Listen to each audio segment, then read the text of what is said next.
المنكر ما بوصل إلى هالأمور، وهو إدراك الفضائل وخصوصيات الأوقات وخصوصيات الأزمنة. هي بدها نبوة تكشف، فهي بدها نبوة عن الحق، وهذا باب النبوة عن سيدنا محمد صلى الله عليه وسلم. فماذا نبأنا وأخبرنا عن خصوصيات تلك الليلة؟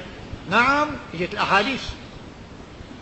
فمن هذا جاء في مسند أحمد وغيره أن النبي صلى الله عليه وسلم قال: يطلع الله عز وجل ليلة النصف من شعبان إلى جميع خلقه فيغفر لجميع خلقه، أي المسلمين، إلا لمشرك أو مشاحن. مشرك كافر، ومتى أطلق الشرك شمل الشرك المعروف وكل كفر، لا يغفر أن يشرك به أي أن يكفر. وإذا اقترن الشرك مع الكفر اختص كل واحد بمعنى فهم حاصل. قال: إلا المشرك أو مشاحن، أي بينه وبين أخيه بغضاء. إذا كان بينك وبين أخيه المسلم بغض ارفعه يا إنسان. وفي الحديث الآخر: فيغفر الله تعالى لجميع خلقه إلا لمشرك أو مشاحن أو عاق لوالديه أو مدمن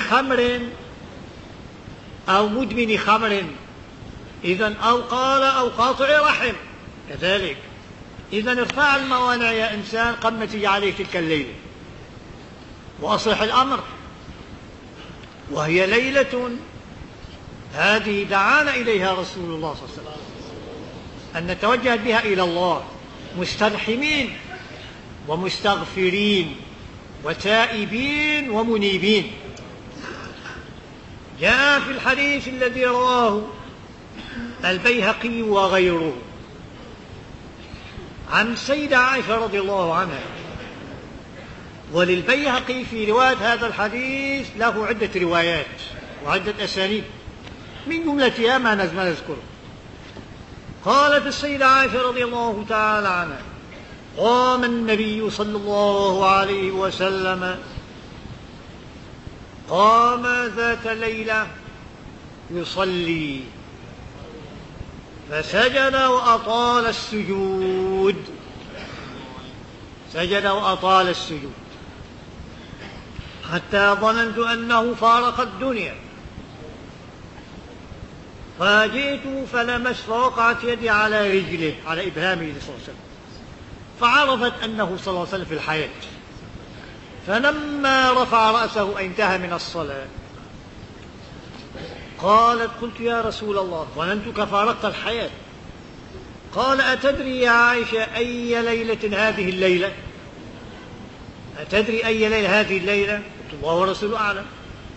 قال: هذه ليلة النصف من شعبان يطلع الله تعالى فيها إلى عباده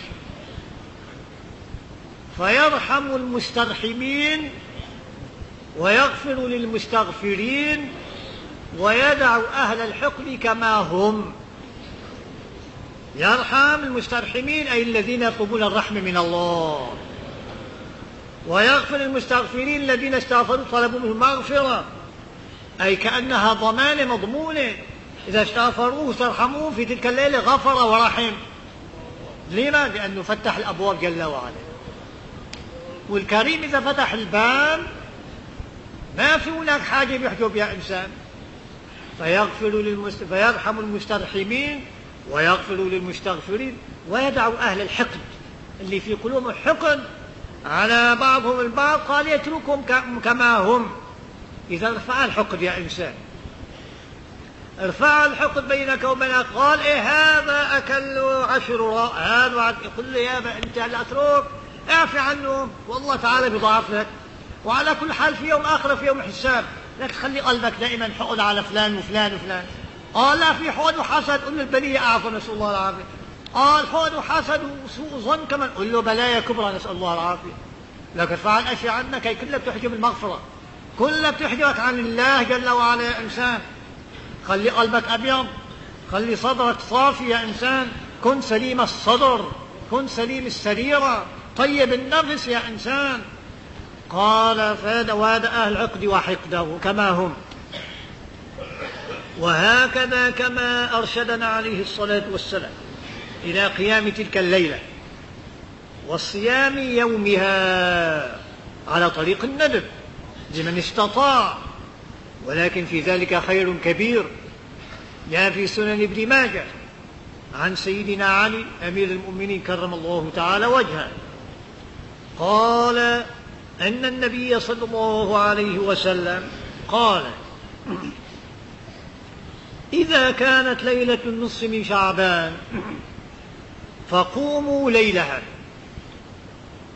وصوموا يومها. قوموا ليلها ليلة 15، صوموا يومها يوم 15، لأنه الليل تقول ليلة الجمعة. إيه هي ليلة الجمعة؟ الليل اللي وراها يوم الجمعة، معروفة ما بدي بحث. قال: فقوموا ليلها وصوموا يومها، فإن الله تبارك وتعالى ينزل فيها لغروب الشمس إلى السماء الدنيا، أي تتنزل رحماته وأنواره وأسراره وافتح باب العطاء من أول تلك الليلة، من وقت ما تغرب الشمس ابتدأت الليلة. قال: ينزل فيها لغروب الشمس إلى السماء الدنيا فيقول سبحانه: ألا من مستغفر فأغفر له، ألا من مسترزق فأرزقه، ألا مسترحم فأرحمه، ألا مستشفى أشفيه، ألا كذا ألا كذا، حتى يطلع الفجر. إذن هي ليلة من أولها تجلي إلى آخرها، فإذا أنت أحييت أولها وآخرها وهو وقت السحر وصادفت التجلي الثاني أيضا فقد نلت خيرا كبيرا. قال: شرط تحييها كلها؟ قال: ما هو شرط تحييها كلها، من أولها توجه إلى الله، ما لك صالح يا كلها. نام يا إنسان وبكر وقت السحر، ولا تروح على نفسك وقت السحر، لأن وقت السحر أمر كبير. هذا وقت السحر أمر عظيم، مو فقط ليلة النصف فقط، كل ليلة هذه ليلة وقت السحر فليكن لك منها نصيب. من أراد السير السريع للوصول إلى رب العزة بضمان وأمان، وأراد خير الدنيا والآخرة، فعليه ألا يترك وقت السحر، بل لكن له حصة ولو كان قليلة يا إنسان قبل الفجر. قال: إيه كيف؟ قل له: هي ما من عندي عم بقول لك، هذا بإرشاد النبي عليه الصلاة والسلام. قال: أقرب ما يكون، قال عليه الصلاة والسلام: أقرب ما يكون الرب من عبده. في حديث السجود: أقرب ما يكون العبد من ربه وهو ساجد. هذا الحديث لا، ما هو أقرب ما يكون الرب من عبده. قال: حين يبقى ثلث الليل الآخر، الوقت السحر. قال: فإن استطعت أن تكون ممن يذكر الله تعالى في تلك الساعة فكن، أي لا تفوت على نفسك تلك الساعة، كن من الذين يذكرون الله في تلك الساعة، ما بين صلاة واستغفار ودعاء وقرآن إلى آخره، فلا تفوت على نفسك. فإن استطعت، أي بزول طاقتك، يعني بزول جهدك، ممن تكون ممن يذكر الله في تلك الساعة فكن، أي فإذا فعلت ذلك حشرك الله في زمرة أولئك، حشرك في زمرة الصالحين، وهذه زمرة الصالحين وحسن أولئك رفيقا. هذه الرفقة الحسنة يا إنسان. إذن هذه ليلة النصف من شعبان، ليلة عظيمة، ليلة مباركة، ليلة رحمة وخير وعطاء ومغفرة ورجاء ورضا من الله جل وعلا. فأنت يا إنسان تكثر فيها من الدعاء، وأهم ما يكون الدعاء تطلب رحمة الله ومغفرته، يغفر المستغفرين ويرحم المسترحمين، واطلب سعادة الدنيا والآخرة، واطلب ما يصلح أمرك في الدنيا وفي الآخرة، وعمم لنفسك وذريتك وأولادك إلى آخره، وعمم لعباد الله يا إنسان. فإذا دعوت لنفسك ولعباد الله نلت ثواب حسنات على عدد عباد الله. يعني الإنسان الشارب فيها ما فيها، يعني دعيت وعممت، الله يعطيك كل عدد ومخلوق حسنة، لأنك سعيت لهم في الخير ودعوت لهم بالخير، والله أكرم منك.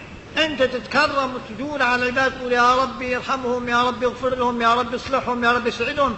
إيه، الله أغير منك جل وعلا وأكرم منك جل وعلا. فلذلك يا إنسان توجه إلى الله وأخلص إلى الله وتوب وجدد التوبة مع الله، فهي ليلة لا يخيب سائلها وقائلها، ونسأل الله التوفيق وسداد هذا. اللهم صل وسلم على